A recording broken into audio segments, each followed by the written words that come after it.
Into video we me ba be sure kwan a obefa so be distribute onyuma call all streaming platforms, including Apple Music, Spotify, Boomplay, Tidal, and many.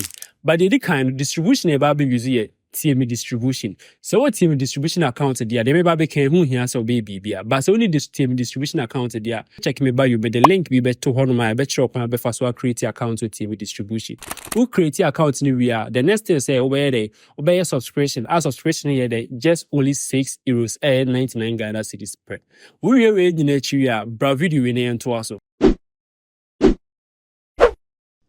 And this will be your account in the man. BBC now be home. Click on start na fi ensha si release enyom no ye di kan release title ne ye edian eda wonyom no so oboshe honum wi na fi da ba be add main artist enti ye add main artist na ye be click on create artist na ya fi abo artist ni di de ashe honum oboshe honum wi no click add now ba me click add now no me di kan abo artist ni di de ashe honum enti ba already existing artist enti ye sa na Brabe click add main artist and so select the artist in the free home. We are release date. Release date near there are person when about out. Mr. Money fall below 7 days. Money above 7 days and as above 1 week. Send a bear BBA beko kama. So we are now select to primary genre of the song. She said the main will screen is very and see genre on you fall under or selected primary. Now we are now selected secondary genre also. And here we are UPC no manenda automatically assigned. Okay, manendo automatically assign. After so one record label being so we call add new label. Now watch label ni the action by BBA send hon mama nenye TME music distribution na. I have seen your copyright holder. Artist ne na nwom na yene de nti be sa bo artist ni din esa de ahya ase. Nti say ne awie no, ye ba be select your language. Ba hwe is your release an instrumental. So onwom na beat nko a choose yes. Say nye beat amanenda no. No call select language. Select language. First one is Afrikaans. So what one you would select Afrikaans, but so to no brofuma. Question choose brofo. And I say kase biara or to one you know the ewu choose free. In the we are near ba upload your cover art. Okay, artwork of the release. No. And I say meet all these requirements. Okay, I say meet 3000 by 3000 pixels. So in meet here all release one you na you be rejected. Won't mean crampo upload.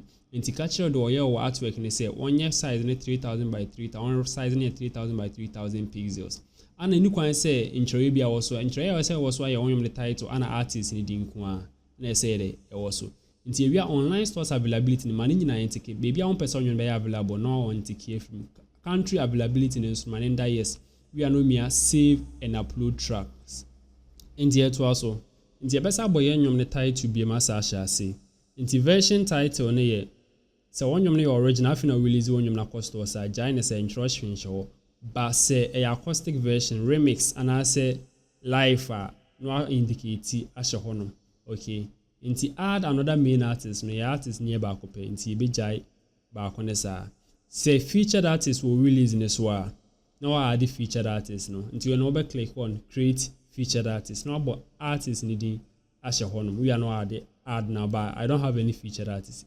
Track language ni de kan ye de choose awie nti e ba songwriter and composer na ye de o tro nyom no na se de o to nyom no nti anu be artist ni din ana so bibia person de credit ni mani bia but most at times na ye say de e artist ni din obo artist ni din show no bia next one ni producer the produce nyom no no ama na credit na tro producer ni din so a hye honum nti e ba vocals anu atro omo boa o ma o to nyom no and I say ubit me as actual artist na nkase dia show so bibia ni hosa we are not about to click this is an original song that I own 100% right to distribute.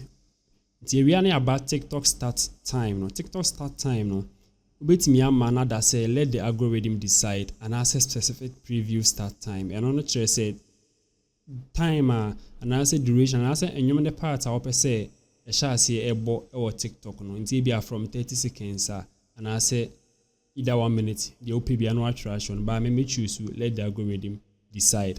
It is on no kase fin woman no choose to say yeah explicit okay and it automatically assign an SRC code no manenda yes and we nyina no now we click save song to track list. Inti afia ba be upload ya nyom no inti anyom no be upload make sure say you .wav format e ma nye mp3 nya sa enye Into catch your producer and say one young format in wave. Say nye wave nso a in the next video make sure how obviously I convert on from MP3 to wave format. Okay. Into you now upload wave you know. Beba click on submit album. Into click on submit album this we are. Afi you know, or baby create Spotify profile and I say Apple Music profile. I'm an artist, you know. Say artist name enko stores that we need profile BIA there or honumti and no see BIA the SON say obe click on create profile. But artist we say you know or profile or Spotify because we're submitting your mark or Spotify that. Inti obe select the profile na existing profile na no me save. Inti we any akwa the same thing so am Apple Music. Inti Apple Music and so say ni din any Apple Music no man I create new profile. But so we didn't want that no select the existing one. There also be a YouTube content ID. So I say TM Music ejo sika free YouTube ema wa no attend on. By Mr. Kindly or honum na ansa no attend on. Ti we ni no ba be de acknowledgements no atiki ni na we no submit album. Into where we know go to split in case of say bia or producer no per se or split royalties na money bia or na obeko. But make sure that you video no makasa about and also eso. Until we know it beats me asking for the meantime. Until me what we are in now. The SY and the same when you call with Gmail your inbox because the issue be about team distribution for a day about ratio out for inbox no more can issue na actual. Ten be obet me resolving in terms of submit to release no. But the issue be maybe my data or share so on your number out and sad date na on your out.